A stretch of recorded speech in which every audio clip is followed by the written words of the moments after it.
Racist cop pulls gun on Keanu Reeves. Police chief's swift justice sparks viral uproar in a shocking turn of events. A routine traffic stop spiraled into outrage when a racist police officer pulled a gun on none other than Hollywood legend Keanu Reeves. But in a powerful display of accountability, the police chief didn't hesitate, firing the officer on the spot. Witnesses say Reeves, known for his humility and kindness, remained calm, diffusing tension with quiet grace even as danger stared him down. The incident, caught on camera, quickly spread across social media, igniting debates on racial profiling and police conduct. But what stood out wasn't just the confrontation, it was Reeves's response. Moments after, he was seen comforting shaken bystanders, even offering to pay for a nearby woman's groceries. As outrage over injustice collided with admiration for compassion, the world was reminded, kindness is strength, and silence in the face of hate is never an option. This is more than a headline. It's a wake-up call wrapped in a powerful act of humanity. It started out like any other quiet afternoon. I was driving through a familiar neighborhood, nothing unusual. Just a peaceful ride with a friend in the passenger seat and a light playlist in the background. We weren't speeding, no broken taillight, just driving. That's when the flashing lights came up behind us. At first, I figured maybe it was a random check, or maybe they'd gotten the wrong car. Happens. So I pulled over, calm as always.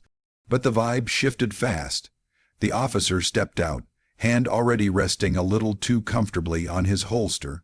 You know when someone walks up and you can just feel the tension before they even speak. That was this. No greeting, no explanation.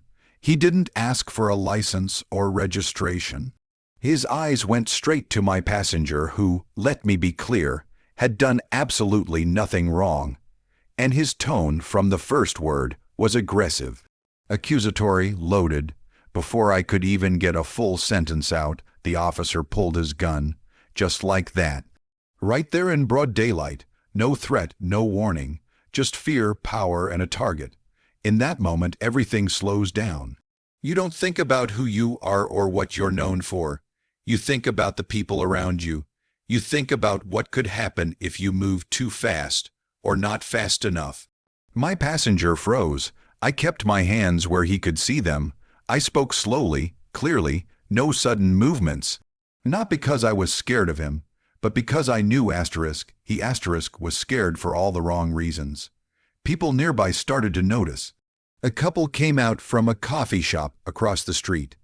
Someone on a bike slowed down. Phones were out. The camera lens has become a kind of shield these days, hasn't it? And still he held that gun, hand trembling. Voice raised, demanding things that made no sense. My voice stayed low. I told him there was no need for weapons, that no one here was a threat, that we just wanted to get home. I could feel my heart pounding, not from panic but from restraint. Because the truth is, if I had said the wrong thing, this story might not have been one I could tell. Eventually, backup arrived, a supervisor, and within minutes, everything changed. But that part's not mine to tell, that's for later. What I'll say is this, in those few minutes, I wasn't thinking about myself. I was thinking about how many people don't have cameras rolling. How many don't have witnesses? How many don't get the chance to tell their story? I stood there, unarmed, peaceful, polite, and still a weapon was drawn. Not because of who I am, but because of who he thought we were. And that's the real problem. You shouldn't have to be famous to survive a traffic stop. When something like that happens, when someone's pointing a loaded weapon at you and everything in your body wants to react. It takes everything not to let fear take the wheel. But I've learned over the years that panic never helps. And anger, even when it's justified, can pour gasoline on an already burning fire. So in that moment, I took a breath, one deep breath, and I kept my voice calm. I made eye contact with the officer, not in a confrontational way, but steady, human. I let him see I wasn't afraid of him, but I wasn't challenging him either. That balance, it's a dance no one should have to do, especially when they've done nothing wrong. I kept my hands where he could see them. My friend did too. We followed every order, even the ones that didn't make sense, even the ones laced with disrespect. Because the goal wasn't to win the moment, it was to survive it. Now, don't get me wrong, inside I was furious. Not just for me, but for my friend, who was clearly being profiled. You could see it in the way the officer looked at him, the way his tone shifted when he spoke to me versus him. But fury can wait, dignity can't, so I stayed grounded. The officer was shouting by now, trying to assert control. But the truth is, people who feel powerful don't need to scream. That's how you know when someone's afraid of their own authority. They try to scare everyone else to cover it up. I wasn't about to give him what he wanted. No sudden movements, no raised voice. Just clear, calm words, asterisk, we're not a threat. No one here is a threat. You don't need your weapon, let's talk. Asterisk, I could see it getting to him. Maybe it was the crowd gathering. Maybe it was the cameras. Or maybe for a split second, he realized that he was pointing a gun at someone who wasn't backing down, but wasn't escalating either. He was stuck, and that's when backup arrived. Another officer higher up stepped in, saw what was happening, and the tone shifted immediately. But I wasn't thinking about vindication or justice in that moment. I was thinking about how often this happens to people who don't get seen, who don't get believed, who don't get the chance to tell their story. That's the part that sat heavy on my chest even after the gun was lowered.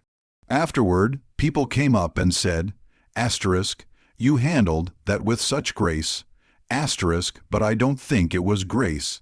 It was survival. It was awareness. It was knowing that one wrong breath could have turned that moment into a tragedy, and I wasn't going to let fear decide the outcome. Asterisk, staying calm didn't make it right, but it kept it from becoming something far worse. Asterisk, sometimes the truth only gets taken seriously when there's proof. That day, we were lucky enough to have witnesses, real people, who saw what was happening and didn't look away. I noticed them out of the corner of my eye, someone with their phone already out, a couple across the street who stopped mid-conversation, a cyclist who turned around. At first, I thought they were just curious, but then I realized they weren't just watching, they were documenting. The power of a camera has changed the way the world sees moments like this. And let's be honest, if no one had recorded it, this story might have gone a completely different way. It's a strange thing, knowing your safety might come down to a stranger holding a phone steady across the street. The footage started making the rounds fast. Before we even left the scene, I heard someone say, asterisk, it's already online. Asterisk, you could feel the tension start to shift the moment the officer noticed he was being filmed. It's like the presence of a lens suddenly reminded him of his training, or maybe just of consequences. That shouldn't be what keeps people accountable, but right now, sometimes it is. When you watch the video, and I did later, reluctantly, you can see the moment the mask slips. The officer's posture changes, the aggression falters. There's a beat of hesitation, like he's just realized, asterisk, they're going to see this. Asterisk, not just his department. Not just the chief, asterisk, everyone. Asterisk, that's the power of truth being visible in real time. What struck me most, though, wasn't the video. It was the people who chose to hit record instead of looking away. That's bravery, too. It's easier than ever to stay silent, to stay uninvolved. But those folks, strangers, took a stand just by being present, just by capturing what they saw without flinching. They didn't know who I was, and that's what made it more powerful. They didn't do it for clicks or headlines. They did it because they knew what they were seeing wasn't right. After everything calmed down, a woman came over, holding her phone, her hands still shaking. She said, asterisk, I didn't know what else to do, but I couldn't just stand there. Asterisk, I thanked her. I thanked all of them.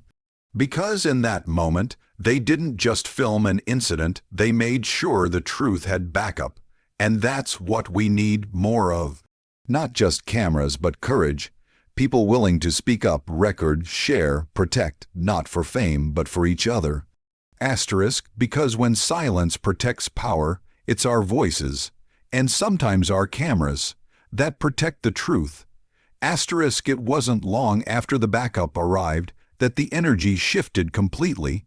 The supervising officer, clearly someone in charge, walked up with a look that said everything before he even spoke. He assessed the situation fast, saw the drawn weapon, saw the crowd, saw the phone cameras, and more importantly, he listened.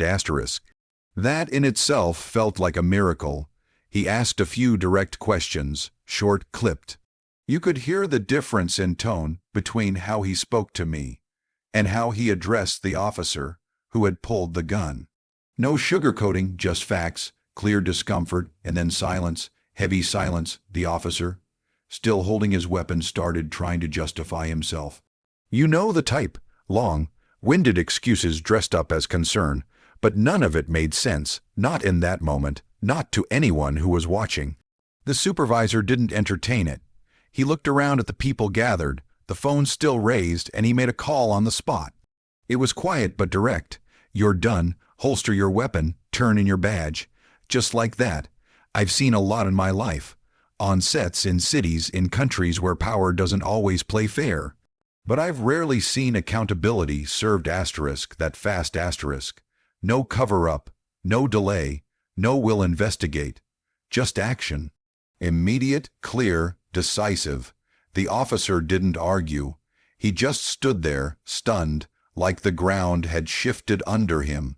And maybe, for the first time in a long time, it had. The chief showed up shortly after. Word had gotten out. I recognized him from past community events. The moment he stepped onto the scene, he walked straight over to me. No PR smile, no forced handshake, just an apology, genuine and human. He said, this should have never happened, not to you, not to anyone. He didn't know yet how fast the story was spreading. Didn't know that people across the city, and soon the country, were watching it unfold in real time, but he acted like he did. And that's what leadership looks like. Not just reacting to public pressure, but doing the right thing before the spotlight even lands on you. That kind of accountability doesn't erase what happened. It doesn't fix the fear or erase the pattern. But it sends a message, not just to the community, but to the entire department. This is not who we are. This will not be tolerated. I know people can be cynical about justice, about systems changing. But what I saw that day was a glimpse of what can happen when the people in power choose courage over comfort and truth over reputation. He didn't just fire a man. He drew a line in the sand. After everything settled, the lights gone, the weapon holstered, the crowd slowly beginning to disperse, there was this strange, heavy quiet. Not relief exactly, but something close, like everyone had been holding their breath, and no one was quite sure if it was safe to exhale yet. That's the thing about moments like this. They don't end just because the danger passes. The energy lingers. So I stayed. I walked over to the folks who had filmed everything, who had stood still while a gun was drawn on someone who hadn't done a single thing wrong. A woman clutched her phone like it was still vibrating. Her hands were trembling. I asked if she was okay. She looked surprised, like the question wasn't meant for her. She said, I just couldn't believe what I was seeing. I told her, that's why I'm glad you caught it. Nearby, a kid, maybe 10 years old, stood close to his mom, eyes wide, confused but trying to act brave. I crouched beside him and asked if he was all right. He didn't answer right away, just nodded, slowly. I handed him one of those little keychains I keep in my jacket pocket, nothing fancy, just something to hold on to. I told him, you were strong today. That matters. I didn't plan any of that. It wasn't about making a statement. It was just instinct. People had seen something traumatic. They'd witnessed fear, injustice, and uncertainty, all in the span of a few minutes. Sometimes what people need most after something like that is a reminder that not all power is harmful, that there's still space for gentleness in the aftermath. I ended up at a corner store nearby, not far from where it all happened. Just needed a bottle of water, something to reset. Inside, the cashier looked up and did a double take. Not because of who I am, but because she'd seen the video. She said, asterisk, "That was you, wasn't it, out there with the cop?" Asterisk, I nodded. She looked shaken. I asked if she was okay. She said, asterisk, "He's pulled that stunt before. We've all seen it. You're just the first one someone listened to." Asterisk, there was a woman behind me in line. Looked like she was counting change in her hand. Quiet, tired. I told the cashier to ring up her groceries with mine. She protested at first, like she didn't want to be a bother. I just smiled and said, asterisk, "You're not." Asterisk, that was it. No speech, just a small act. One moment of balance in a day full of chaos. It wasn't about playing hero. It never is. It was about giving something back.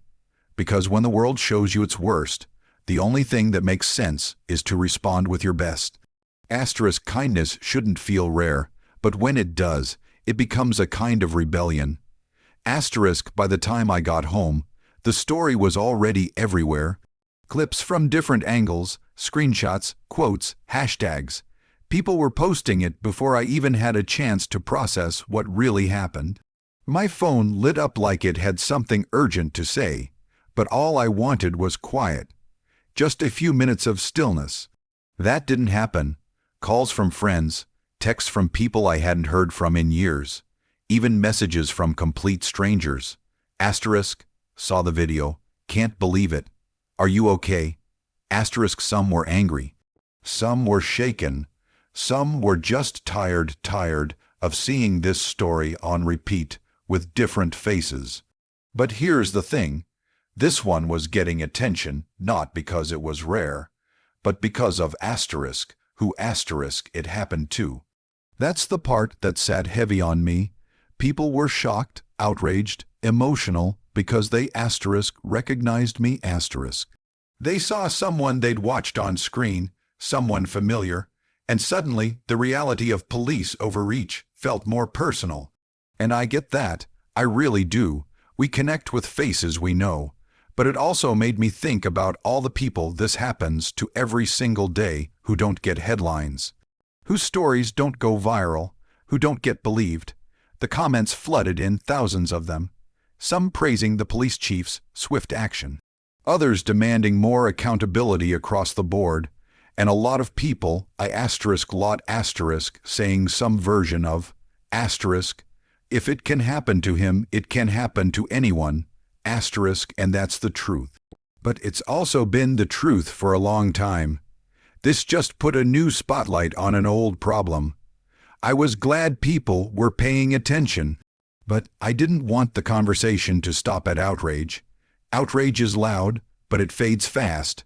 What matters is what follows it, what we choose to do with it. Talk is easy, change is hard, but it's possible. That's why I spoke out, not for sympathy and not for attention. I've had enough of both. I spoke out because staying quiet would have been more comfortable, but a whole lot less honest.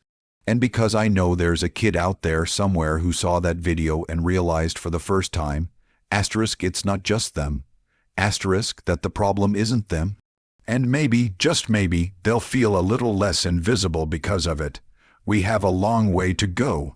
But the fact that people are finally asterisk seeing asterisk really seeing what's been happening for far too long, that matters. The truth is uncomfortable, but it's necessary. And sometimes it takes a moment like this to pull back the curtain. Asterisk, this wasn't about going viral, this was about finally being visible. Asterisk, so yeah, hey, maybe this story caught fire because of who I am. Maybe people listened a little faster, cared a little louder, but let's be real. This isn't just my story. This is the story of a broken pattern we've all seen too many times. The only difference is this one got filmed. This one got attention. This one didn't end in tragedy. But for every one of me, There are 100 others who don't get the cameras, who don't get the justice, who don't get the chance to stand here and speak. And that's what sticks with me the most. We can't keep waiting for the next headline, the next viral clip, the next lucky escape. We don't need more proof. We need more action. We need more courage, more kindness, and a whole lot more people willing to stand up, speak out, and say, "This ends here." Because silence never changed the world, but truth always finds a way to rise. Thank you.